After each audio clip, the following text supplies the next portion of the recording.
Lecture 8 देखेंगे।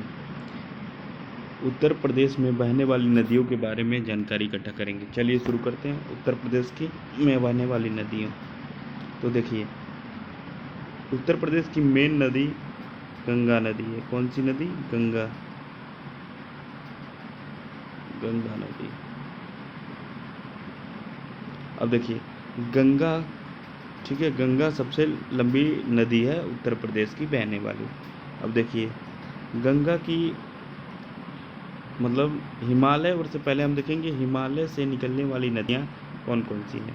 तो देखिए पहली ये गंगा नदी हो गई, दूसरी ये हिमालय नदी होगी जो कहाँ से निकलेगी? हिमालय नदी भी ये हिमालय से यमुना नदी भी हिमालय से निकलेगी, गंगा नदी भी हिमालय से निकलेगी, ये रामगंगा भी हिमालय से निकली हुई है, ठीक। और इसी तरह आपका शारदा, ये शारदा नदी भी हिमालय से निकली हुई है। इसी तरह ये घाघरा नदी भी हिमालय से निकली हुई है, और ये गंडक नदी भी हिमालय से निकली हुई है, राप्ती नदी भी हिमालय से निकली है। तो इस तरह हमारा गंगा, यमुना, रामगंगा, शारदा, घाघरा को सरयू भी बोलते हैं, राप्ती, ये देखिए राप्ती, और ये गंडक, ये हिमालय से निकली हुई नदियां हैं। चलिए और देखते हैं। अब देखिए ये गोमती और एक वरुणा, यहाँ कहीं वरुणा और सई, मतलब ये गोमती और वरुणा और सई प्रदेश की झीलों से तथा तराई के दलदल से निकलती है। ये तीन नदियाँ गोमती, वरुणा, सई प्रदेश की झीलों से या तराई से दलदल से निकलती हैं। अब इधर देखिए ये चंबल, सिंध, बेतवा और केन, टोंस, सीन और रेहंद, ये प्रायद्वीपीय पठार से निकलती हैं। ये नदियाँ कहाँ से निकलती हैं? प्रायद्वीपीय पठार से निकलती हैं। चलिए आगे देखते हैं। देखिए गंगा, यमुना, रामगंगा, शारदा को काली भी बोला जाता है, घाघरा सरयू बोला जाता है, राप्ती, गंडक हिमालय से निकलती हैं, गोमती, वरुणा, सई प्रदेश की झीलों से या तराई के दलदल से निकलती हैं, चंबल, सिंध, बेतवा, केन, टोंस, सोन, रिहंद प्रायद्वीपीय पठार से निकलती हैं। अब देखिए इनमें से मुख्य नदी कौन सी है? गंगा नदी है।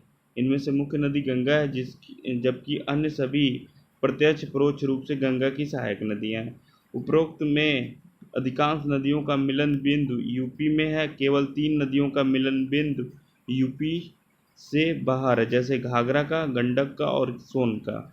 इनका मिलन बिंदु यूपी से बाहर है। गंगा नदी बिजनौर जिले में प्रवेश करके बलिया में निकास होती है, मतलब बिजनौर जिले में प्रवेश करती है गंगा से, यहाँ पे बिजनौर जिले में प्रवेश करती है, यहाँ पे बिजनौर जिले में प्रवेश करती है, और प्रवेश करते हुए ये यहाँ बलिया जिले में इसकी निकासी है। यहाँ पे बलिया जिले में, बिजनौर जिले में प्रवेश करती है, बलिया जिले में इसकी निकासी है। किसकी? गंगा की। यूपी में बात हो रही है। गंगा में बाईं ओर से आकर मिलने वाली सहायक नदियाँ, मान लीजिए ये गंगा है, तो इधर पहले रामगंगा आएगी, फिर गोमती आएगी। देखिए रामगंगा हरदोई में मिलती है, गंगा में रामगंगा हरदोई में मिलती है, रामगंगा गंगा से मिलती है। गोमती वाराणसी में मिलती है, लेकिन कहाँ पे? पीलीभीत जिले के दलदली क्षेत्र या फूलर झील से निकली है। पीलीभीत से जो गोमती है, ये पीलीभीत जिले के दलदली क्षेत्र या फूलर झील से निकली हुई है, ठीक है। ये कहाँ मिलती है? वाराणसी मिलती है। गोमती नदी कहाँ मिलती है? वाराणसी मिलती है, याद रखिएगा। गंगा में कहाँ मिलती है? तो पहला क्या हो गया? रामगंगा मिलता है हरदोई में, दूसरा गोमती मिलती है वाराणसी में, ठीक। चलिए आगे देखते हैं। अब देखिए घाघरा दो नदियाँ और थी ना, ये घाघरा और गंडक, ये दोनों कहाँ मिलती हैं? बिहार, गंगा में बिहार में मिलती हैं। बिहार में मिलती हैं। कहाँ मिलती हैं? बिहार में। देखिए गंडक, ये देखिए, ये यूपी का नक्शा है ना, ये यूपी का नक्शा है। तो ये क्या हो रहा है? ये बाहर घाघरा और ये गंडक यहाँ पे बिहार में मिल रही हैं। दोनों कहाँ मिल रही हैं गंगा से? बिहार में। ठीक है, चलिए आगे देखते हैं। शारदा यानी काली और राप्ती नदियाँ भी बाईं ओर से ही आती हैं, लेकिन ये दोनों घाघरा की सहायक नदियाँ हैं। देखिए यहाँ पे देखिए, ये घाघरा है, राप्ती भी इधर से ही आ रहा है और शारदा भी इधर से आ रहा है। दोनों क्या है? बाईं ओर से ही आ रही हैं, लेकिन ये किस में मिलती हैं? घाघरा में मिलती हैं। किस में मिलती हैं? घाघरा में। देखिए, शारदा और राप्ती नदियाँ भी बाईं ओर से आती हैं, लेकिन ये दोनों घाघरा में की सहायक नदियाँ हैं। ठीक है, घाघरा की सहायक नदियाँ कौन कौन सी है? शारदा है और राप्ती है। गंगा की दाईं ओर से मिलने वाली नदियाँ, अब देखिए, मान लीजिए, मान लेते हैं ये गंगा है। गंगा के दाईं ओर से मिलने वाली नदियाँ, अब देखिए, यमुना इलाहाबाद में, टोंस इलाहाबाद में। देखिए, गंगा की दाईं ओर से यमुना इलाहाबाद में मिलती है, और एक नदी और टोंस भी इलाहाबाद में ही मिलती है। किससे?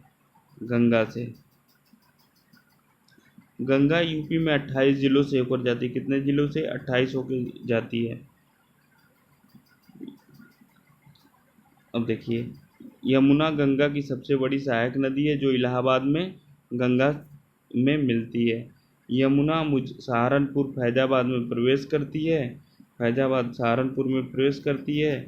यमुना की प्रमुख सहायक नदियाँ, यमुना की प्रमुख सहायक नदियाँ, देखिए, बाईं ओर से हिडन है, एक ऐसे करके गया है ना, ये हिडन है, बाईं ओर से हिडन है, ये यमुना हो गया, और ये हिडन आके बाईं ओर से मिल गई। और दाईं ओर से मिलने वाली नदियाँ, देखिए, दाईं ओर से चंबल आ रही है। चंबल इटावा से 40 किलोमीटर दूर मुरादगंज में, इटावा से 40 किलोमीटर में मुरादगंज में, ठीक है, गंज में मिलती है। और सिंध, ये यमुना है, सिंध कहाँ मिलता है? जालौन में, जालौन में मिलता है। बेतवा कहाँ मिलता है? हमीरपुर में मिलता है। केन कहाँ मिलता है? बांदा में मिलता है। तो देखिए, याद रखिएगा, सिंध जालौन में मिलता है, बेतवा हमीरपुर में मिलता है, और केन बांदा में मिलता है। कुछ, चलिए कुछ फैक्ट देखते हैं। हिडन सहारनपुर में शिवालिक से, और नोएडा में यमुना से। मतलब उद्गम कहाँ से है हिडन का? सहारनपुर में शिवालिक से, और मिलन बिंदु कहाँ है? नोएडा में यमुना से मिलती है हिडन नदी। चंबल, जाना पाव पहाड़ी से इंदौर में, जाना पाव पहाड़ी से इंदौर से उद्गम होता है इसका। इटावा के समीप मुरादगंज, मुरादगंज यमुना में मिलती है। इटावा के समीप ये मिलती है यमुना में। सिंध जालौन के निकट यमुना में मिलती है। सिंध यमुना मिलती है जमुना में। हिडन कहाँ मिलती है? जमुना मिलती है इटावा के समीप मुरादगंज में यमुना मिलती है। और सिंध कहाँ मिलती है? जालौन के निकट यमुना मिलती है।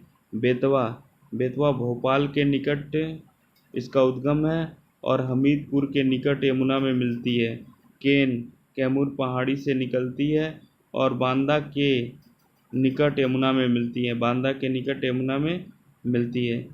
अब देखिए, टोंस एमपी से निकलती है, इलाहाबाद के निकट गंगा में मिलती है। इलाहाबाद के निकट गंगा में मिलती है। कौन सी नदी? टोंस, गंगा में मिलती है डायरेक्ट। सोन अमरकंटक की चोटी से सोखाकुंड से निकलती है, यूपी के सोनभद्र से गुजरती है, और रिहंद सहायक नदी है। रिहंद की सहायक नदी है। किसकी? रिहंद की सहायक नदी है। रामगंगा दुघा तिली पर्वत से दगधातिली पर्वत उत्तराखंड से निकलती है, बिजनौर में गंगा से मिलती है। गोमती पीलीभीत जिले में फुलर झील से तथा मैदानी से निकलती है और वाराणसी में गंगा मिलती है। इस तरह हमारा ये गंगा वाला चैप्टर मतलब नदियों का चैप्टर समाप्त होता है।